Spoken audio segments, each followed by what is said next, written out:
Welcome to CoreLogic's update on housing market conditions for June 2018, brought to you by Smartline Personal Mortgage Advisors.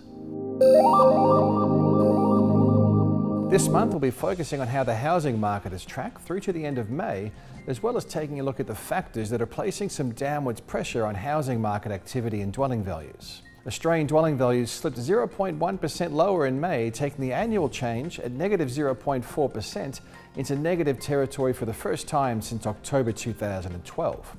In a sign that the housing market is becoming more entrenched in a downturn, May marked the 8th consecutive month-on-month fall since the national market peaked in September last year, taking the cumulative decline in dwelling values to 1.1% through to the end of May 2018. The negative headline growth rate is attributable to weakening housing market conditions across the capital cities, led by Melbourne and Sydney, where previously capital gains were nation-leading.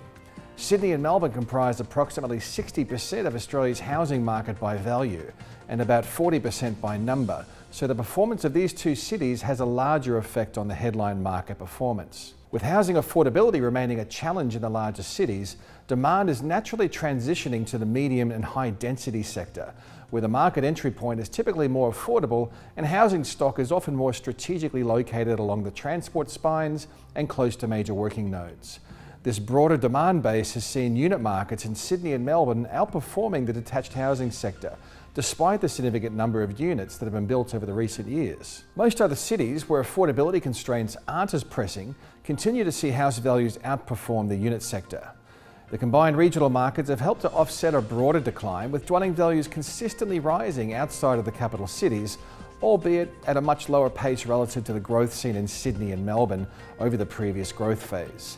The combined regional markets index nudged 0.2% higher over the month to reach a new record high in May. Across the regional markets, Geelong maintained its position as the best performing area outside of the capital cities, with dwelling values up 10.2% over the past 12 months. Across the top 10 performing regional markets, it's a mix of satellite cities such as Geelong, Ballarat and Newcastle, as well as lifestyle markets such as the Sunshine Coast, the Southern Highlands in New South Wales and Shoalhaven and Coffs Harbour. Regional housing trends are also now seeing less drag from the mining regions. Although the weakest performing areas are generally still linked to the mining sector, the declining trend has eased off and actually levelled out in many of these markets. Apart from our hedonic indices, a wide range of other measures provide further evidence of weakening housing markets. Advertised stock levels have been trending higher across the capital cities, up 4.2% on a year ago, once again being driven by Sydney, where advertised listing numbers are 20.4% higher than a year ago, and in Melbourne, where stock levels are almost 8% higher. Every other capital city has actually seen an overall reduction in advertised listing numbers. More listings on the market means more choice and less urgency for buyers. This lack of urgency is also evident in auction clearance rates, which have consistently trended lower since the middle of last year. Over the first week of June, Sydney's auction clearance rate dipped below 50% for the first time since 2012, and Melbourne's clearance rates have fallen below 60% for the first time since 2014 over recent weeks. Transaction volumes have continued to trend lower, with CoreLogic's estimate of settled sales tracking 7.7% lower year on year. While this figure will revise higher as off-the-plan sales move through to settlement, it's clear that activity has reduced substantially since the first round of macroprudential policies were announced back in December 2014. Melbourne's down phase commenced in November last year, with the rate of decline accelerating past Sydney's over the past 3 months, when values were down by 1.2%. Apart from tighter credit, an increase in the number of properties available for sale has been a key factor in the slowdown, as well as reduced housing affordability over recent years. Weaker conditions have been most evident across higher value housing stock. The most expensive 10% of properties have seen the values fall by 4.8% since peaking last year, while the most affordable 20% of the market has continued to see some subtle growth and values remain at record highs. Similarly, the lower price points of the apartment market have seen unit values hold firm over the first 5 months of the year, while house values have reduced by 1.9%. Previously, housing market cycles have generally been influenced by changes in interest rates or by economic conditions. However, the current easing in growth conditions is very much a factor of tighter credit policy. Similar to the current softening in housing market conditions, the previous downturn, which ran briefly from late 2015 through to early 2016, was also driven by tighter credit.